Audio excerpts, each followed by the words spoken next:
Hello, and welcome back. Today I have one of the best books of all time, The 7 Strategies for Wealth and Happiness by Jim Rohn. Now, Jim Rohn is one of the best people who's ever written on self-help and motivation and achievement. And this guy is really authentic. He's real. He's a person of substance and philosophy. And whenever you listen to him, you ought to have a paper and a pen to take notes of everything he says. He has a real experience, a real knowledge. He tells you every step of the way how his life was, how he changed at the age of 25, and he never came back. This book, when I first heard, I listened to it as an audiobook. I felt like I need to listen to it again. It's the only book I think I've listened to like 3 times almost in a row. It's a really, really great book. And it's important to apply what's in this book because it gravitates, whenever you have an idea, you try to apply it, you see results immediately. And this book is about substance and real application. Now, this guy has a lot of principles that you can just take notes of, and one of them could change your life. But every idea that he has is remarkable. He said one thing that really stuck to me about goals specifically, that the goal is not just about itself as a goal, but what would it make of you to reach that goal. You are, as a person, everything you have right now is because of your potential, your skills, your personality. So you have a great goal, financial goal, spiritual, social, whatever. In order for you to reach this goal, you have to change. What would it make of you to reach that goal? And a lot of people could have, a lot of money, but they don't have the happiness. So how do you achieve both? This book is about that. It has 7 strategies, as in the title. Let's go through them and talk about them a little bit. The first strategy: unleash the power of goals. Now, this is one of the most important things about people who are achievers, people who want to do something with their lives, that they have a goal. A goal is something that, pulls you toward it. You have something to wake up for in the morning. You have something that you work towards, something that you really, really want to have. This is the power of goals. Once you find out the thing that you want to do and you have enough motivation for it, you will never go back. Once you discover your goal, you will do everything and it will become the center of your life, and achieving it will bring you fulfillment. This is strategy number 1. Unleash the power of your goal. Write it down. Write your goals down. They say that they made a study, and the people who wrote their goals on financial terms, they have made double the salary of people who did not have their goals. And the people who wrote their goals and they have a strategy and a plan for it, they have triple or, more than triple the salary of the people who have just written their goals. So it has an impact on your financial life, your spiritual, everything. The power of goals. Number 2, seek knowledge. Now, you have a goal, right? The next thing is to read as many books on it. Watch videos, listen to podcasts or audio cassettes, whatever. Have as many or as much knowledge as you can on this subject, on this goal that you want to have. For example, your goal is to achieve financial freedom. Find as many books as you want. Read and listen to audios and watch videos, because you have a goal, but what doesn't move you because you don't know. You have a destination that you want to go, but you don't know the road. So number 2 is to seek knowledge. Search as much as you can. Be versed in the subject that you want to have, and you will find a way.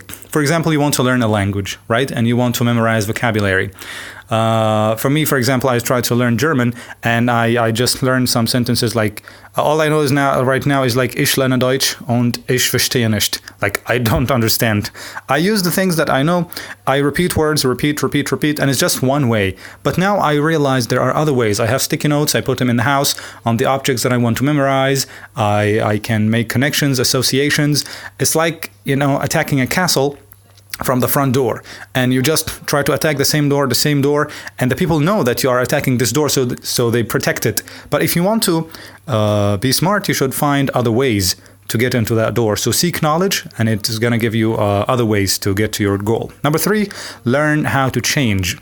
The power of self-help and changing your behavior.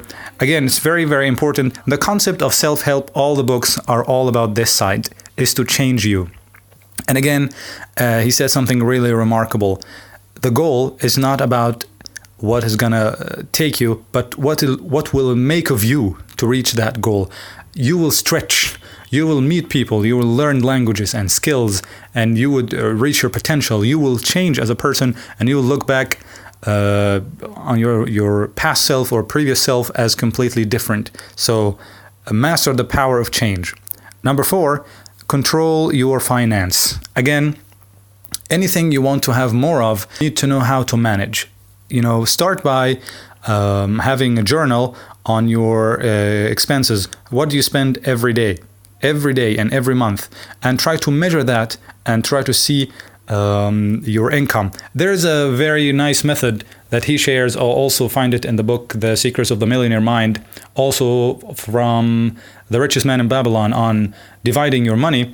He said you should spend 60% of your income. You should live on 60% of your income and divide the other 40% as follows. 10% goes for something known as FF, or Financial Freedom Account. This is an account you keep that money, that 10% or more, but starting with 10%, so that you can invest them on the future. This is what's going to add and it's going to help in your financial freedom. Account number 2 is your play account. This is something to help you continue this process of saving money and living on that 60%, and you just blow it up. You just spend it at the end of the month. It's really, really helpful. Account number 3 is for emergencies. This is something you save in case of an emergency. If not for emergency, for something you really want to have, like a car or something big. You just have an amount that is hidden for it. And the last thing is for charity. That 10% for charity, as whatever you do, it will come back to you. You could say 60% is difficult to live on or live by. Well, then you need to increase them. What do you need to do to make that 60% bigger? How do you increase your income? Now, that's one way to control your finance, and it's really, really helpful. It has helped me a lot. That's number 4. Number 5 is to master time. Again, time is your most valuable asset. Some people say time is money. It's not. Time is more expensive than money. Time is life. So know how to spend that time, quality time, on the major important things that produce results. The 80-20 rule, the 20% of the effort you make results and impacts 80% of the results. So find your frog, again from the book, Eat Your Frog. Find the most important things, manage them. Managing time is not about actually time. Everyone has 24 hours. It's about managing priorities. You started with understanding your goal. Now you have knowledge on how to reach that goal. All you need now is to invest the early mornings, the late nights after your job on achieving this goal. This is prioritizing and managing your time. Number 6 is to surround yourself with winners. You are going to get a lot of negative feedback and people telling you have changed, you're not the same guy, whatever. This is pulling you down, right? Remember the story of the people who were climbing the wall? They've made a bet. If anyone can climb this wall, it's very difficult because it's soft, and you've got like 50 people try to climb. The wall is 50 meters, and some people got to 10 meters, some people got to 20, 30, and everyone is falling, and people are laughing, you will never reach. And then they're like 3 guys reach to like 40 meters, now to like 45, and the last 2 just falling, and there's one guy, people are like laughing, and he's never going to reach, and then he reached to the top, and people were like cheering him, oh my God, it's amazing, how did you do that? And the guy was deaf. He could not hear what people say. So do not surround yourself with people who are pulling you down. Do not listen to them. Have the people who achieved that you want to achieve. Try to contact them, try to read about them if they're not alive, try to reach the people who achieve what you want to achieve. And the last thing is to learn the art of living well. Now, there is literally a book called The Art of Living Well and The Art of Exceptional Living, also for Jim Rohn. And The Art of Living Well is, whatever that suits you. Some people say, I want to have a balanced life. Some people say, there's no such thing as a balanced life. Some people say, happiness, you can't buy money by happiness. Some say, well, you don't know where to buy. It's all about your philosophy, your personal philosophy, your personal opinion. What makes you happy is your life. So choose now what makes you happy. This is The 7 Strategies for Wealth and Happiness by Jim Rohn. It's an amazing book. I recommend reading it or listening to it. Thank you very much, and I will see you soon.